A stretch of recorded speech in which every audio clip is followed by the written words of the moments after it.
Hello buddies, कैसे हैं आप सब। Welcome back to my channel. तो एंटी ट्रस्ट के इस सीज़न में बड़ी खबर आ रही है antitrust watchdog competition commission of India की तरफ से, जिसने गूगल के against antitrust probe initiate करने का ऑर्डर दिया है। जानते हैं न्यूज़ डिटेल में ये है कि एलिगेशंस क्या हैं गूगल पे एलिगेशन ये है कि वो आपके पास अगर एंड्रॉयड होगा तो आपने देखा होगा प्ले स्टोर है, आपके पास गूगल प्ले स्टोर है। उसमें क्या है कि अगर उसमें बहुत सारी ऐप्स आती हैं, कुछ फ्री होती हैं, कुछ इन ऐप परचेजेस होती हैं, कुछ डाउनलोड करके पे करना होता है डाउनलोड करने के लिए। तो उसमें क्या है कि जो इन ऐप परचेजेस हैं या फिर जो डाउनलोड करना है, उसमें गूगल जो करता है ऑप्शन, एक ही ऑप्शन देता है गूगल पे का।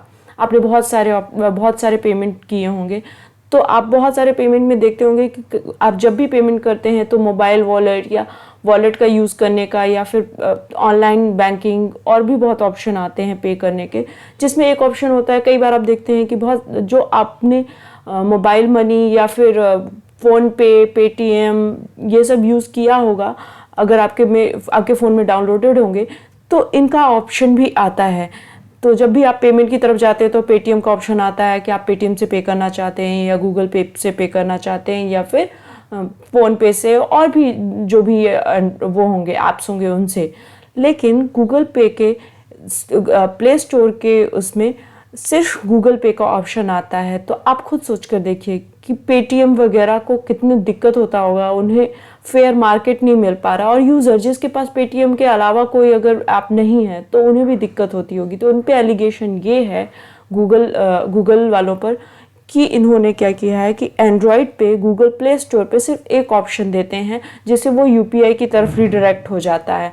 तो ये एक तरह से एंटी कंपैटिटिव एक्टिविटी है, ये फेयर मार्केट नहीं दे रही है उन लोगों को जो अदर लोग भी मार्केट में, जैसे पेटीएम, फ़ोन पे। तो और सिर्फ उनके लिए दिक्कत नहीं है, कस्टमर के लिए भी दिक्कत है, यूज़र्स के लिए भी दिक्कत है। क्यों? क्योंकि हमारे पास अगर पेटीएम नहीं है तो हम पे ही नहीं कर पाएंगे, हम एडिशनल फीचर गेमिंग वगैरह के ले नहीं पाएंगे। दूसरा एलिगेशन ये है कि गूगल पे 30% कमीशन चार्ज कर रही है पेड ऐप्स पर और इन ऐप परचेसेस पर। जो भी ऐप डेवलपर है उनको अगर वो फ्री वर्जन देते हैं तो कोई बात नहीं, अगर वो पेड वर्जन देते हैं या इन ऐप परचेसेस देते हैं तो उन्हें 30% कमीशन देना पड़ रहा है गूगल को। ये अगेन मोनोपोली को मिसयूज़ करने का है, डोमिनेंट पोजीशन का मिसयूज़ करने का है। क्योंकि अगर आप डोमिनेंट पोजीशन पे होंगे, आप देखेंगे कि आपका कोई कंपेटिटर नहीं है, तो आप मनचाहा प्राइस लेंगे, मनचाहा कुछ भी चार्ज इम्पोज कर देंगे। यही हो रहा है गूगल के साथ। देखते हैं कि एंटी ट्रस्ट लॉ क्या होता है। एंटी ट्रस्ट लॉ एक्चुअली ये होता है कि ये इंश्योर करता है कि जो भी प्लेयर मार्केट में डोमिनेंट पोजीशन में, वो उस चीज़ का मिसयूज़ ना करे, वो मर्ज करके मर्जर और एक्विजिशन से मोनोपोली नहीं गेन करे। जैसे आप अनअकैडमी का भी देख रहे होंगे, मतलब मुझे ऐसा लगता है कि वो उसी तरफ बढ़ रही है। क्या करती है वो, छोटे जो बड़ी कंपनीज होती हैं वो छोटे मार्केट प्लेयर्स को अपने में ले लेती हैं, तो उन्हें उतना सिग्निफिकेंट लॉस नहीं होता या वो उतना सिग्निफिकेंट प्रॉफिट नहीं ले पाती। लेकिन जो भी थोड़ा सा भी ग्रोथ करने जा रहे होते हैं उनको वो अक्वायर कर लेती है। इससे क्या होता है, उनके मार्केट में कोई कंपैटिटर नहीं रह पाता, और कोई कंपैटिटर नहीं होने की वजह से क्या होता है, वो मोनोपोली में ऑपरेट होने लग जाता है। और अगर मोनोपोली में वो ऑपरेट होगा तो उसके प्राइसेस वो अपनी मर्जी से सर्च करेगा, ये दिक्कत होती है। ऐसा ही कार्टेलाइजेशन वगैरह में भी होता है। तो एंटी ट्रस्ट लॉ ये कहता है कि आप इस तरह की चीज़ें नहीं कर सकते हैं, ऐसा मार्केट में आप अक्वायर नहीं कर सकते जिससे आपको मोनोपोली हो जाए। रीसेंट एग्जाम्पल इंडिया में जिनके against anti trust investigation start हुए थे, फ्लिपकार्ट और अमेजोन है। जानते हैं competition commission of India. Competition commission of India 2002 में एस्टैब्लिश हुआ था। इसका एम ये है कि किसी भी तरह की एंटी कंपेटिटिव एक्टिविटीज़ नहीं हो, और इनका विजन ये है कि कंज्यूमर के फ़ायदे के लिए चीज़ें हो, कंज्यूमर के पास चॉइसेस अवेलेबल हों, किसी भी तरह के डोमिनेंट पोजीशन का किसी भी तरह की ऐसी बिजनेस प्रैक्टिसेस का एडवर्स इम्पैक्ट ना हो कंपटीशन में, कंपटीशन सस्टेन करे मार्केट में, और कंज्यूमर का इंटरेस्ट रहे मार्केट में। वो जब जाएं तो उन्हें ऐसा नहीं लगे कि वो चीटेड फील कर रहे हैं, ना तो क्वालिटी मिल रही है और दाम भी कम नहीं हो रहा है उसका। तो ये कंपटीशन कमीशन ऑफ इंडिया का काम है। देखते हैं कि एनालिसिस क्या है। इस तरह की मोनोपोली का एनालिसिस ये है कि दिक्कत हो जाता है। फेयर कंपटीशन अगर मार्केट में नहीं रहेगा, आपने लिबरलिज्म या क्लासिकल लिबरलिस्ट के बारे में भी सुना होगा, वो क्या कहते हैं कि मार्केट नोज एवरीथिंग। तो मार्केट को अगर फ्री रहेगा मार्केट, तो उसमें चीज़ें प्राइसेस वगैरह सब कम हो जाएंगे। कंपटीशन रहेगा तो प्राइसेस कम होंगे ऑब्वियसली। आप देखेंगे कि आपको एग्जांपल पता होगा, आपने खुद ने फील किया होगा कि जब आप 2014-15 में 1 GB डेटा पैक के लिए 100-200 का भी पेमेंट करते थे, उस टाइम पर जियो मार्केट में नहीं आया था। जियो ने अपने प्राइसेस बहुत कम करने के बाद कंपटीशन सा मार्केट में हो गया, उसके बाद फेयरली इक्वल ही प्राइस है और कंज्यूमर की रीच में है। तो क्या होता है कि फेयर कंपटीशन होता है। अगर कोई भी कंपनी मोनोपोली में ऑपरेट करे या कार्टेलाइज करे, चीज़ों को कार्टेल बनाकर उसका प्राइसेस सर्च करे, तो दिक्कत होती है। तो इसलिए फेयर कंपटीशन बहुत ज़रूरी है। और बिजनेस कंड्यूसिव एनवायरनमेंट रहेगा, मार्केट फ्री रहेगा, market free from these ill practices रहेगा, तो क्या होगा कि कंड्यूसिव एनवायरनमेंट होगा जिससे इकोनॉमी ग्रो करेगा, एम्प्लॉयमेंट जनरेशन होगा। तो बढ़ते हैं नेक्स्ट न्यूज़ की तरफ। न्यूज़ ये है कि पंजाब गवर्नमेंट ने सेक्शन 6 ऑफ DSPE यूज़ करते हुए CBI से जनरल कंसेंट विड्रॉ कर लिया है। डिटेल में जानेंगे। इससे पहले हम ये जान लेते हैं कि कौन कौन से ऐसे स्टेट्स हैं जिन्होंने ऑलरेडी ये काम किया है। पहला स्टेट मिज़ोरम, फिर झारखंड, फिर वेस्ट बंगाल, राजस्थान, महाराष्ट्र और छत्तीसगढ़ है। आप देखेंगे कि ये सारे स्टेट्स हैं जो नॉन BJP रूल्ड स्टेट्स हैं। आप जानते हैं कि ये कंसेंट होती क्या है। 2 टाइप की कंसेंट होती है, एक जनरल कंसेंट होती है, एक स्पेसिफिक कंसेंट होती है। जनरल कंसेंट में क्या होता है कि अगर स्टेट जनरल कंसेंट दे देता है CBI को, तो हर बार CBI को फ्रेश अप्रूवल की ज़रूरत नहीं होती है अगर वो कोई केस स्टेट में प्रोब करना चाहता है या इन्वेस्टिगेट करना चाहता है तो। लेकिन अगर जनरल कंसेंट विड्रॉ कर लेते हैं तो स्पेसिफिक कंसेंट होती है। स्पेसिफिक कंसेंट में क्या होता है कि CBI को स्टेट से हर बार हर केस के लिए परमिशन लेनी होती है। फिर क्या है कि लेकिन जनरल कंसेंट सिर्फ स्टेट के डिस्क्रिप्शन में है। यूनियन टेरिटरीज या दिल्ली को इस तरह का कोई डिस्क्रिप्शन नहीं है सेक्शन 6 ऑफ DSPE के। अब जानते हैं कि क्या क्या मैटर्स, किस किस तरह की इन्वेस्टिगेशंस होती हैं CBI की। 3 स्पेशलाइज्ड विंग्स हैं CBI की, जिसमें एक एंटी करप्शन डिवीजन है। एंटी करप्शन डिवीजन में क्या होता है कि वो करप्शन के चार्जेस को प्रोब करती है।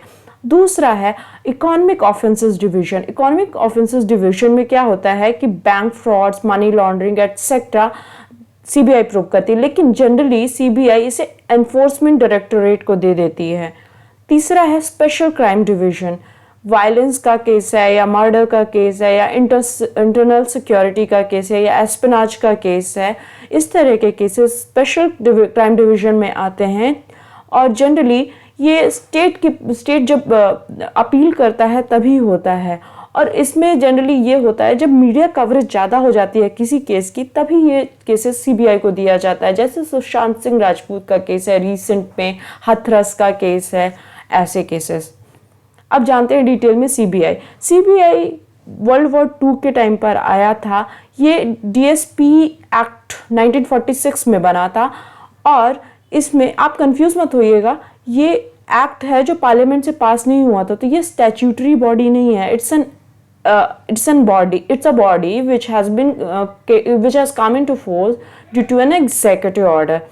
और सबसे बड़ी बात, आप इसे कंफ्यूज मत करिएगा, ये क्योंकि MHA के अंडर नहीं आता है। आप लगेगा पुलिस है या इन्वेस्टिगेशन है तो ये MHA के अंडर आएगा, लेकिन नहीं, ये MHA के अंडर नहीं आता है। ये ministry of personnel public grievance and pensions के अंडर आता है। और दूसरी बात जो इम्पोर्टेंट है ये कि ये राइट टू इंफॉर्मेशन एक्ट के अंडर नहीं आता, ये एग्जेम्प्टेड है राइट टू इंफॉर्मेशन एक्ट के अंडर से। देखते हैं कि इस न्यूज़ का एनालिसिस क्या है या आप आंसर में से कैसे यूज़ कर सकते हैं। इस तरह से विड्रॉ करना जनरल कंसेंट स्टेट्स का, non ruling state, non BJP rule states का, ये शो करता है या मैनिफेस्ट करता है कि कोऑपरेटिव फेडरलिज्म नहीं है अमंग सेंटर एंड स्टेट्स। इससे क्या होता है कि ट्रस्ट इरोड होता है उस इंस्टीट्यूशन पर, क्योंकि लोग उसकी इंटेग्रिटी को क्वेश्चन करने लग जाते हैं। पहला तो एनालिसिस हमें क्या करना चाहिए, हमें ये करना चाहिए कि ट्रस्ट डेवलप करना चाहिए और पॉलिटिकल इंटरफेरेंस रिड्यूस करना चाहिए। जैसे कि सुप्रीम कोर्ट ने अपनी रंजीत सिंह केस में ऑब्जर्व किया था कि सीबीआई केज्ड पैरट की तरह काम करती है, जो मास्टर के ऑर्डर्स को फॉलो करती है। मास्टर ऑफ कोर्स इस केस में गवर्नमेंट है। सेकंड है कि इंस्टीट्यूशनल इंडिपेंडेंस की बहुत ज़्यादा ज़रूरत है और अकाउंटेबिलिटी उसके साथ होनी ज़रूरी है। अकाउंटेबिलिटी पार्लियामेंट को जुडिशियल ओवरसाइट के ऊपर काम करे, ये बहुत ज़रूरी है।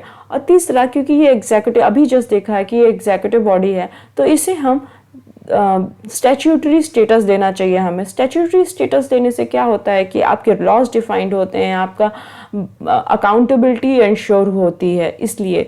और चौथी जो बहुत इम्पॉर्टेंट है ये कि हमें ना क्लीन रिकॉर्ड वाले लोगों को ऊपर भेजना चाहिए। आपने अभी पिछले 2 सालों में, पिछले लास्ट 2 ईयर में कोई एक केस सुना होगा शायद, जिसमें क्या हुआ था, स्पेशल डायरेक्टर और डायरेक्टर के बीच में टसल चल रहा था। दोनों एक दूसरे को करप्शन के लिए ब्लेम कर रहे थे, अक्यूज कर रहे थे। तो इस तरह से क्या होता है कि आप इंस्टीट्यूशन या पब्लिक जो है वो इंस्टीट्यूशन की इंटेग्रिटी को क्वेश्चन करने लग जाती है, वो फेथ नहीं रखती। और ये किसी भी गवर्नमेंट के या स्टेट के इंस्टीट्यूशंस में अगर पब्लिक को फेथ नहीं हो तो ये किसी भी स्टेट की पॉलिटिकल स्टेबिलिटी के लिए अच्छा नहीं होता है। नेक्स्ट न्यूज़ है बिग बास्केट डेटा ब्रीच से रिलेटेड है। ये पर्सनल डेटा प्रोटेक्शन से रिलेटेड न्यूज़ है जो मैंने पिछले करंट अफेयर्स में मैंने कवर किया था। तो आप उसे, इस न्यूज़ को उससे रिलेट करेंगे और आपको कोई भी डाउट आए तो पर्सनल डेटा प्रोटेक्शन का जो मैंने स्लाइड बनाया है उसे आप पढ़ें। तो न्यूज़ क्या है? न्यूज़ ये है कि जो ग्रॉसर है, आपने सबने इसका नाम सुना होगा, बिग बास्केट का, उससे करीब 2 करोड़ कस्टमर का डेटा डार्क वेब में लीक हो चुका है या उसे सेल कर दिया गया है।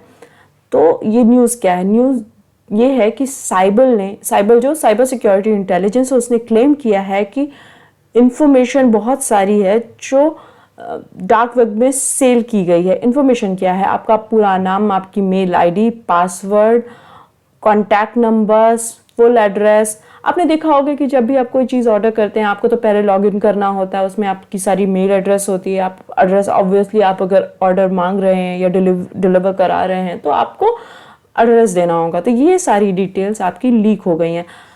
लेकिन बिग बास्केट ने ये क्लेम किया है कि वो कोई भी फाइनेंशियल इंफॉर्मेशन नहीं रखते हैं, फिर भी एक रिस्क तो है। जानते हैं डिटेल में क्या? डार्क वेब और डीप वेब के बारे में जानते हैं। डार्क वेब में क्या होता है और डीप वेब में इंटरचेंजेबली लोग यूज़ करते हैं, लेकिन ये दोनों अलग हैं एक दूसरे से। डार्क वेब क्या है और deep web actually, dark web actually deep web का एक सेक्शन है। क्या होता है डीप वेब? आप वर्ल्ड वाइड वेब के बारे, इस डायग्राम से आप समझिए, ये एक सी के अंदर का पार्ट है जो डीप वेब है और उसके एकदम नीचे है डार्क वेब। तो डीप वेब का सेक्शन में ही एक डार्क वेब है, लेकिन ऊपर जो आपको सभी उसे एक्सेस करते हैं वो वर्ल्ड वाइड वेब है, वो बहुत कम परसेंटेज है। डीप वेब में क्या होता है कि आपको कुछ इंफॉर्मेशन लेने के लिए कुछ क्रेडेंशियल्स डालने पड़ेंगे। जैसे आपका इंटरनेट बैंकिंग है तो आपको डालना पड़ेगा इन्फॉर्मेशन, आपके क्रेडेंशियल्स डालने पड़ेंगे।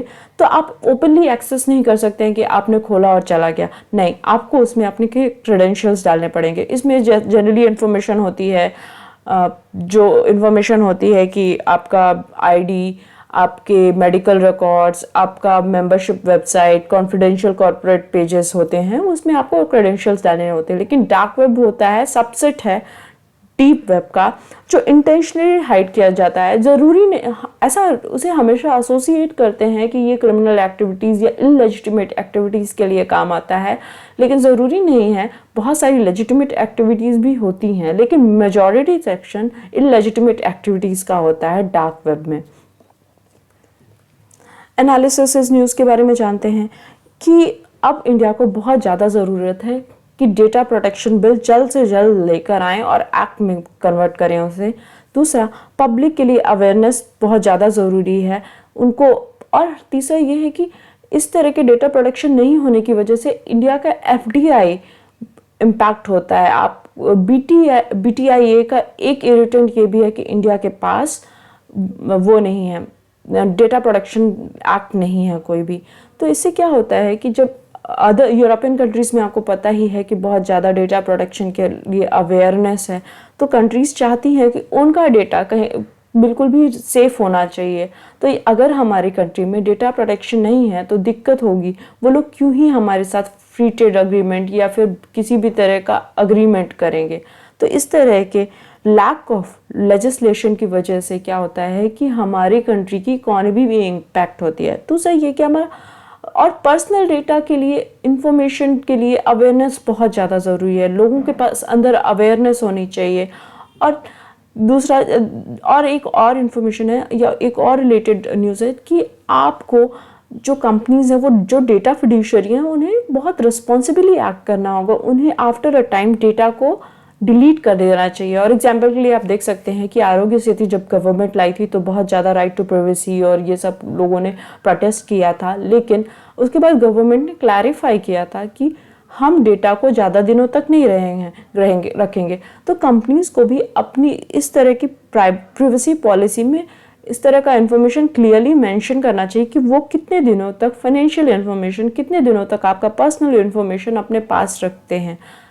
ज़रूरी है उनको इन्फॉर्मेशन रखना ज़रूरी है क्योंकि वो बिजनेस एक्टिविटीज़ के लिए ज़रूरी है। नेक्स्ट टाइम जब भी उनके पास कोई ऑफर आएगा, जैसे कि अगर आप उसमें जोमेटो गोल्ड का मेंबरशिप लेते हैं तो वो तो ठीक अलग है केस, लेकिन अगर आप जोमेटो से कोई ऑर्डर करते हैं तो वो हमेशा मेंबरशिप के लिए वो करते हैं, मेंबरशिप का आपका कॉन्टैक्ट नंबर रखते हैं कि नेक्स्ट टाइम जब भी आपको कोई ऑफर देना होगा या इन्फॉर्म करना होगा तो वो अगर उनके पास ये कॉन्टैक्ट डिटेल्स रहेंगी तो वो कर पाएंगे। तो उनके लिए भी ज़रूरी है, लेकिन उन्हें एक क्लियर पॉलिसी लानी होगी कि वो कब तक आपका डेटा रखेंगे, कितने दिनों तक रखेंगे, कितने दिन तक अगर आप वहाँ पर ऑर्डर नहीं कर रहे हैं या कितने दिनों तक आप अगर उस ऐप को, उस ऑर्गेनाइजेशन की फैसिलिटीज़ को यूज़ नहीं कर रहे हैं तो आपका इन्फॉर्मेशन रखेंगे। तो ये सब चीज़ें बहुत ज़्यादा डिटेल में इसके बारे में बात होना और डिबेट होना बहुत ज़्यादा ज़रूरी है। डायलॉग्स होते रहने चाहिए क्योंकि उससे क्या होता है, अच्छी चीज़ रिफाइन होकर आती है। That's it from my side. Thank you for watching my channel. If you liked my video, please subscribe and share. And if you think there's any improvement required, please comment on the section below.